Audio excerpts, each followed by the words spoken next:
sejam bem-vindos ao nosso canal no YouTube. Meu nome é Renata Barros, estou aqui com o nosso querido irmão, companheiro Miguel Galdino.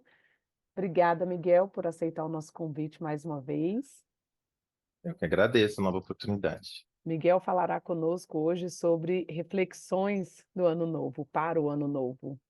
Então vamos fazer a nossa oração inicial. Amado Mestre Jesus, agradecemos a oportunidade de estarmos aqui reunidos em Teu nome mais uma vez, pensando, refletindo sobre o nosso próximo ano, que possamos continuar na seara do bem, com muito amor, muita paz e muita harmonia a todos, para toda a humanidade.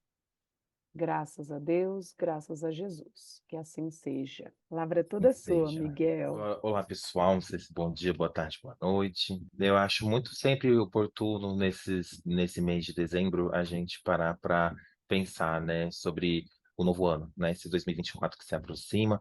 E eu sempre tento pensar assim, o que que a gente pode tentar falar de diferente, ou que tipo de aprendizado a gente pode trazer para compartilhar. Eu estava pensando, a gente fala majoritariamente para um público espírita. E será que nós temos dentro da codificação, né, dentro das bases, dos pilares espíritas, algo que nos inspire, que possa trazer reflexões para o nosso dia a dia?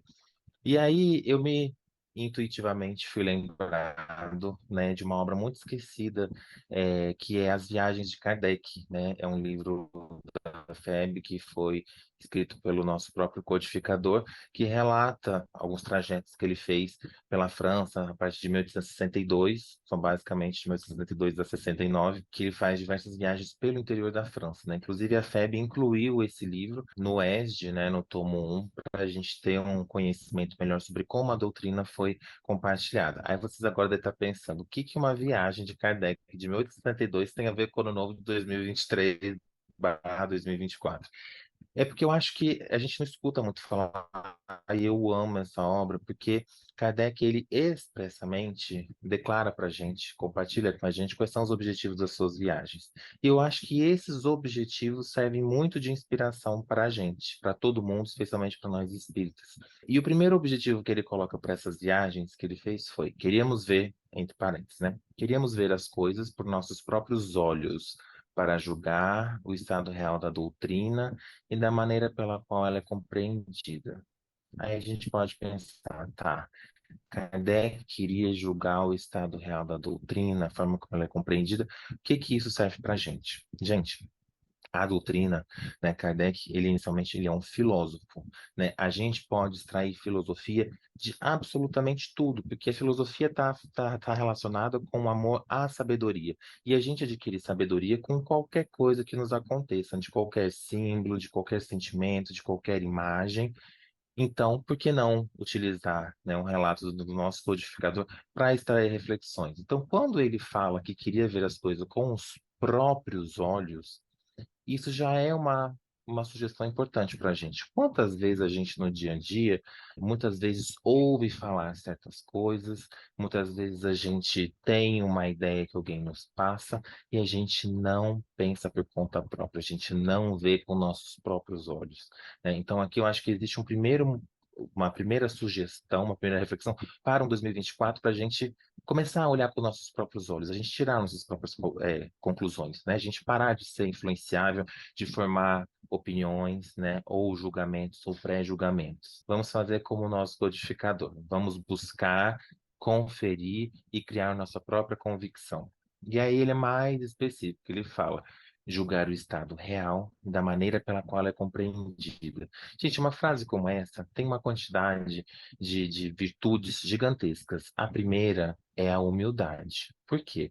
A gente sabe que Kardec estava acompanhado nada mais, nada menos do que pelo Espírito de Verdade e de uma falange de espíritos de muita luz, e ele poderia ter adotado, né, uma postura confortável de pensar assim, para que que eu vou me esforçar, me movimentar, se tem toda a espiritualidade, né? A gente tem o Espírito da Verdade do meu lado. Mas não, né? Isso aqui, esse objetivo dele, é um grande lembrete de como a gente precisa fazer a nossa parte, né? Então, muitas vezes a gente pensa, eu estou indo no centro, eu faço caridade, logo tudo vai dar certo, logo a espiritualidade vai fazer as coisas por mim. E não é assim. A espiritualidade, ela está do nosso lado, sim, para nos inspirar, para nos acolher, para nos amparar, mas não para fazer o que a gente precisa fazer. Senão a gente não precisaria estar encarnado, né? A gente atuaria apenas a partir do plano espiritual. Então, Kardec, ele quis ver como estava sendo compreendido. Então, muitas vezes a gente costuma ouvir nos centros espíritas, né? Porque a doutrina é muito clara, é muito lógica, é muito óbvia, é muito direta, é cristalina. Mas nem Kardec pensava isso, né? Kardec, ele tinha a humildade de pensar, olha, eu estou escrevendo, tudo que passa pelo ser humano, tudo que vem para a matéria, tem um filtro, pode ser contaminado. As pessoas são diferentes, as pessoas têm formações diferentes, têm instrução diferente, têm origens diferentes. Então, a gente precisa saber como está havendo essa compreensão. A compreensão, ela não é uniforme. Então, é uma lição de humildade e é um lembrete para a gente, né? Muitas vezes a gente se irrita, se incomoda no dia a dia com outras pessoas em determinadas situações, e quantas vezes a gente não fala, gente, mas que isso é óbvio. Fulano fez isso para me irritar, isso acontece para me incomodar, isso acontece, a gente se coloca como no centro do universo, né? Como se todo mundo entendesse a gente, como se nós fôssemos muito claros, como se nós fôssemos como se nós fôssemos muito óbvios. E não somos, gente, nós somos todos espíritos em desenvolvimento, né? No processo de evolução. Então vamos lembrar que Kardec, que tinha um amparo, né? Do espírito de verdade, ele tinha humildade para buscar as pessoas, né, para avaliar como estava sendo compreendido, né? Eu acho que isso também pode enriquecer o nosso 2024. Vamos tentar pensar mais. Será que eu estou me expressando da melhor forma? Será que eu estou sendo bem compreendido? Será que eu posso melhorar em algum aspecto? E às vezes, conversando com as pessoas mais próximas, a gente dando uma abertura para um tipo de feedback, às vezes a gente surpreende, a gente recebe muitas sugestões. A ajuda, né, a oportunidade melhor está aqui do nosso lado e às vezes a gente não vê, porque a gente parte dessa premissa de que tudo é muito óbvio. Aí Kardec deu um outro objetivo para a viagem. Ele falou assim: estudar as causas locais favoráveis ou desfavoráveis ao seu progresso, né, da doutrina. Isso também ampliando filosoficamente, trazendo para a nossa realidade, a gente pode pensar: será que nesse ano de 2023 eu analisei por onde eu estou andando, o que que favorece o meu progresso e o que que desfavorece o meu progresso? Né? Muitas vezes a gente vai atuando no automático, né? A gente vai sendo conduzido, muitas vezes de uma forma irrefletida. Então, Kardec, o codificador, ele ainda usa um termo também muito humilde: estudar. Ele se coloca numa posição de aprendiz.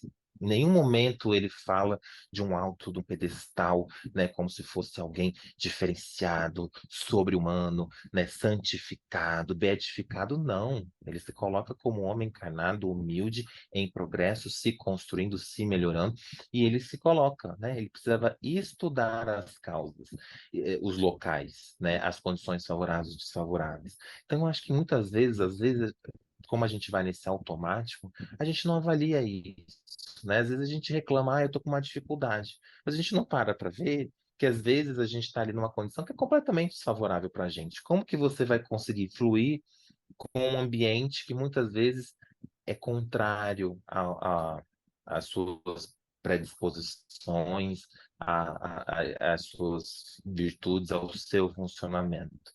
E muitas vezes a gente não prestigia situações, ambientes, locais, pessoas que nos favorecem por vários motivos. É porque fulano não gosto, né? É porque esse crano diz isso dele, é porque tal pessoa tem tal fama, porque não sei o quê. E às vezes a pessoa pode nos fazer bem. Determinado lugar nos faz bem, mas a gente pensa, não é tão legal eu ir lá.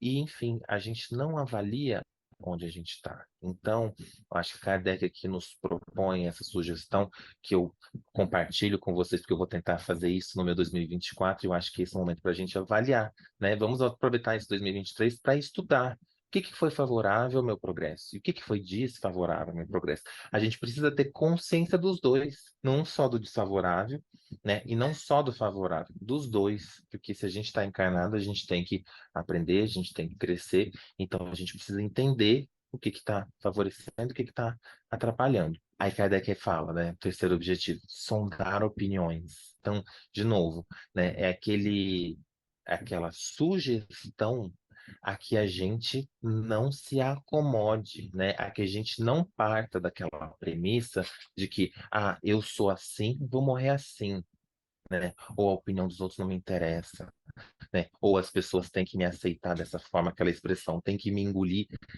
Gente, Kardec não queria que ninguém engolisse. Kardec estava interessado em sondar as opiniões das pessoas. É diferente a gente pensar, determinada pessoa me critica ou não gosta de mim.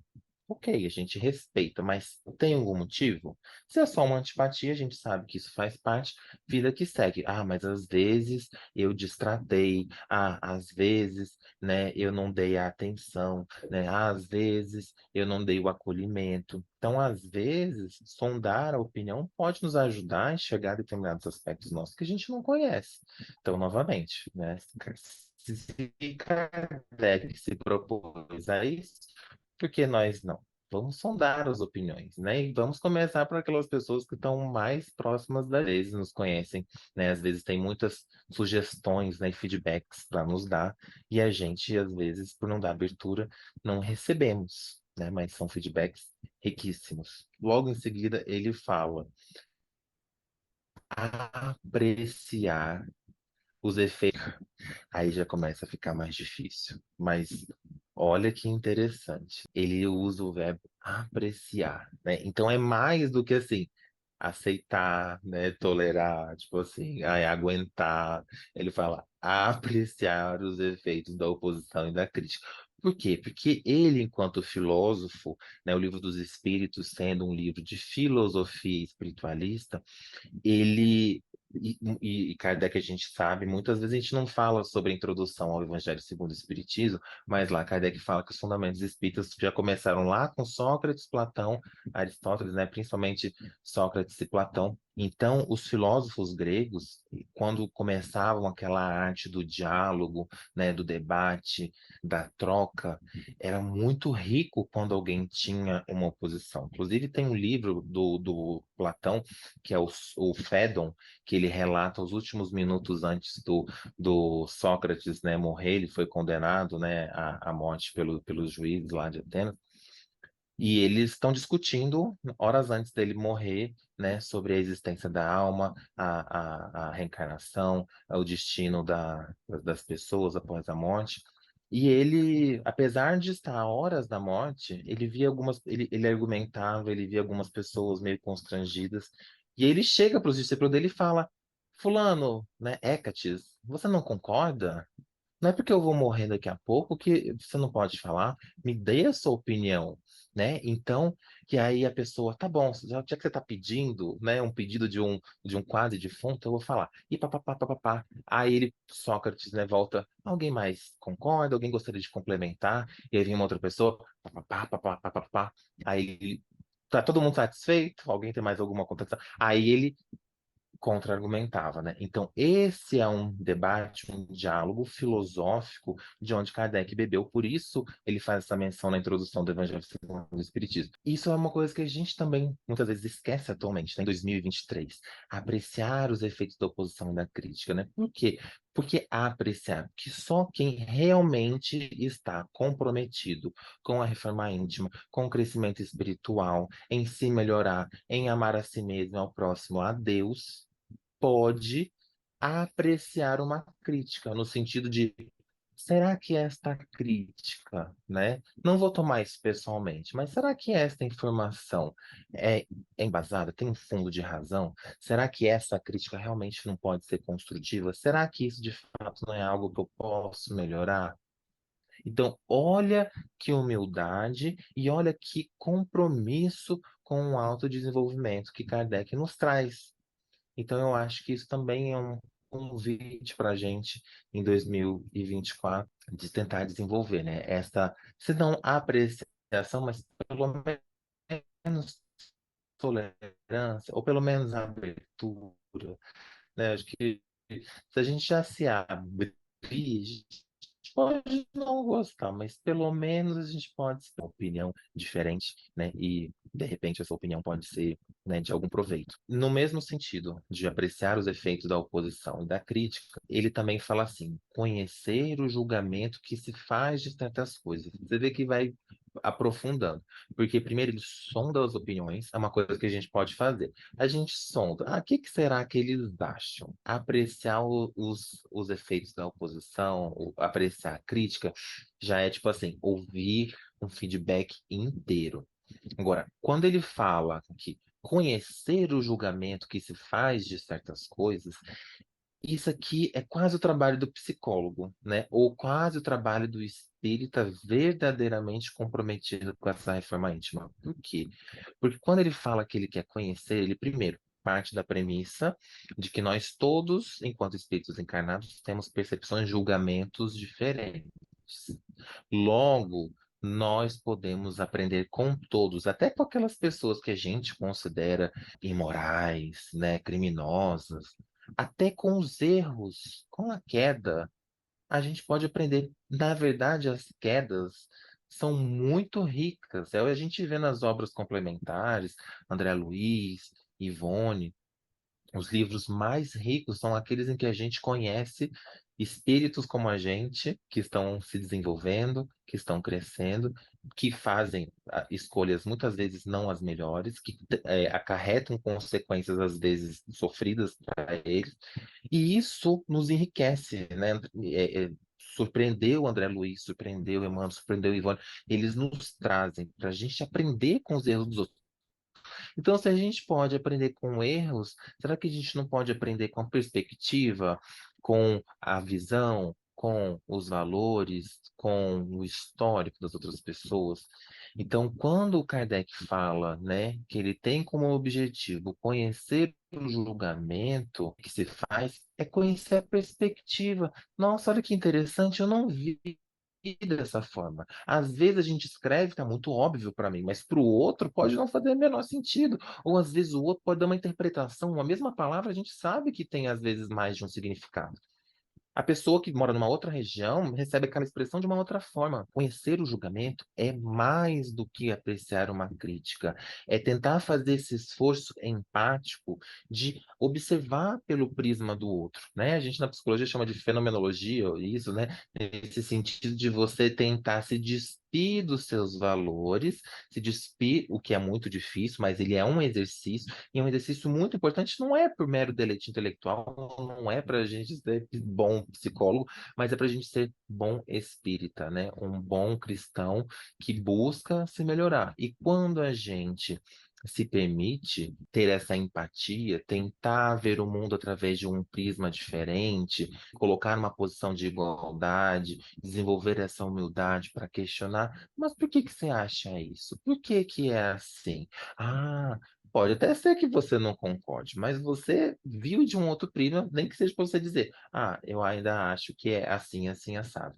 Mas você se permitiu ampliar a consciência, enxergando aquela situação de uma outra perspectiva, que foi o que Kardec quis fazer. E isso que ele estava na França, com irmãos francófonos, todos de origem, a maioria cristã, católico, então, ele quis conhecer. Então, também acho que serve para a gente, né, quem ainda não faz isso, né, para o nosso 2024, um ano de muita empatia, né, da gente tentar fazer mais esse esforço de, ao me deparar com uma situação estranha, com uma resposta estranha, com uma reação estranha, com uma pessoa estranha me incomodando. Por que que será que determinada pessoa funciona desse jeito? O que que será que tem por trás? E esse exercício nos ajuda, inclusive, a gente enxergar a gente mesmo de uma forma mais clara. E por último, Kardec ainda tem coloca mais um objetivo. O último, e eu acho o mais bonito dos objetivos. Ele fala assim, que ele viajou para apertar a mão de nossos irmãos espíritas e de lhes exprimir pessoalmente a nossa muito sincera simpatia, retribuindo as constantes provas de amizade que nos dão em suas cartas. Nossa, a primeira vez que eu li, quase me emocionei, porque a gente muitas vezes, eu, né, no caso, via a foto do Kardec, aquele quadro que muitas vezes está nas obras básicas que a gente lê, que a gente se depara todos os dias. Eu imaginava, né, um feudal francês muito sério, muito fechado, carrancudo, aquela coisa assim, muito fria de alguma forma. É uma perspectiva minha. E quando eu li isso, eu falei, gente, olha só, isso aqui é afetividade, isso aqui, sabe, apertar a mão, ter o contato, sabe? É gente como a gente, sabe? É gente que agradecida, é gente que sente, né? Então, quantas vezes a gente às vezes não se coloca em determinados pedestais e a gente congela nossos sentimentos, a gente congela nossas emoções, nossos instintos afetivos, porque às vezes a gente, ai, eu não posso agir dessa forma, eu não posso me comportar dessa forma. E, gente, a gente não só pode, como a gente deve sentir, permitir extravasar nossas emoções, as boas também. Muitas vezes a gente parece que tá ok apenas chorar, parece que tá ok apenas sofrer, tá, parece que tá ok apenas estar mal. Mas não também tá ok eu encontrar com a Renatinha e falar assim, cara, vou só apertar a mão, vou dar um abraço, sabe? Aquele abraço afetuoso, porque são nossos irmãos espíritas e a gente tem que tentar fazer esse esforço de nutrir sincera simpatia. Então, muitas vezes a gente sabe que nós, sendo humanos, né, convivendo com pessoas diferentes, divergências e até conflitos podem surgir, né? Mas eu acho que o nosso papel, que foi o que Kardec tentou fazer aqui, é se esforçar por desenvolver essa sincera simpatia. E eu acho que se a gente fizer todas as sugestões anteriores que ele deu, se a gente estudar o que que favorece ou desfavorece o nosso progresso, se a gente sondar as opiniões, se a gente apreciar a crítica, se a gente conhecer o julgamento das pessoas, né, se a gente observar com nossos próprios olhos, talvez uma certa pessoa que a gente considere talvez não tão simpática, talvez a gente passe a gostar, porque a gente está se permitindo conhecer. Muitas vezes a gente antipatiza por preconceitos, né? Por uma primeira imagem, talvez até por uma antipatia multi-encarnacional, mas se a gente sabe que a gente encarna nessa zerado, né? Jesus, quando fala, vai e reconcilia-te com teu adversário, a gente tem esse chamado. Então, por que que não no nosso ambiente de convivência, especialmente com irmãos espíritos, por que que a gente não busca desenvolver essa muito sincera simpatia? Quando a gente tenta conhecer a pessoa, essa simpatia ela pode se tornar mais sincera, mais real, mais clara. E por fim ele fala retribuir as constantes provas de amizade que nos dão em suas cartas. Hoje em dia não tem carta, hoje em dia é o WhatsApp, hoje em dia é direct no Instagram, é mensagem no Face, é não sei o quê, é e-mail, mas fica aquele convite também. Será que nesse 2023 eu dei provas de amizade? Será que em 2023 eu, de alguma forma, consegui exprimir para as pessoas com quem eu trabalho, com quem eu tanto trabalho profissional, quanto na casa espírita, quanto em casa, na família? Será que eu consegui dar provas de amizade, provas de afeto? Porque muitas vezes a gente pensa, né? Ah, é muito óbvio, né? A Renata sabe que eu gosto dela. Mas é tão diferente a gente, né, receber uma mensagem falando, "Eh, querida, sabe, que saudade, que bom te ver, que coisa boa estar junto. Sabe, às vezes o óbvio precisa ser dito, porque a gente não sabe como a outra pessoa tá, a gente não sabe se é tão óbvio assim, né? Kardec, inclusive, nos brindou isso, né? A gente precisa sondar as opiniões, a gente não sabe, não conhece bem o julgamento do outro, então a gente não pode usar a nossa régua para medir a percepção de todas as outras pessoas. Então eu acho que esse convite final para que a gente busque dar mais essas provas de amizade, né? Que a gente busque desenvolver mais simpatia, né? Buscar uma sincera simpatia, né? Que a gente possa se permitir apertar a mão, dar um abraço, perguntar como está, de fato se permitir se relacionar. Né? Essa é uma preocupação que Kardec tinha no começo, eu acho que é uma preocupação válida até 2024. era esse convite, esse compartilhamento, essa reflexão que eu gostaria de compartilhar com vocês, para que a gente tenha um 2024 mais inspirado nessas reflexões que o nosso querido codificador nos trouxe com as suas viagens. Muito obrigada, Miguel. Que reflexões lindas. Tocaram meu coração e eu espero e tenho certeza, né, que vão tocar também os corações dos nossos amigos. Que realmente 2024 possa ser um ano de muita luz, né, muita empatia, muita humildade, né, para que possamos alcançar os corações dos nossos irmãos, que mesmo à distância, continuamos aqui de forma online, mas que mesmo à distância estamos juntos. Eu agradeço mais uma vez ser aceitar o nosso convite na noite de hoje. Ai, foi muito bom, obrigado pela oportunidade. Você poderia fazer a nossa oração final? Claro, e assim convidando os amigos, nós elevamos o pensamento ao nosso Mestre Jesus, ao nosso querido codificador Kardec, para que nos fortaleçam a vontade, as disposições para esse ano de 2024, a gente possa recomeçar, para que a gente possa, de fato, reencarnar numa mesma existência, mas reencarnar como novos indivíduos, com novas propostas, com novos comprometimentos, com novos objetivos, porque nós sabemos que nós, enquanto vivos, estamos sempre nos desenvolvendo, sempre aprendendo.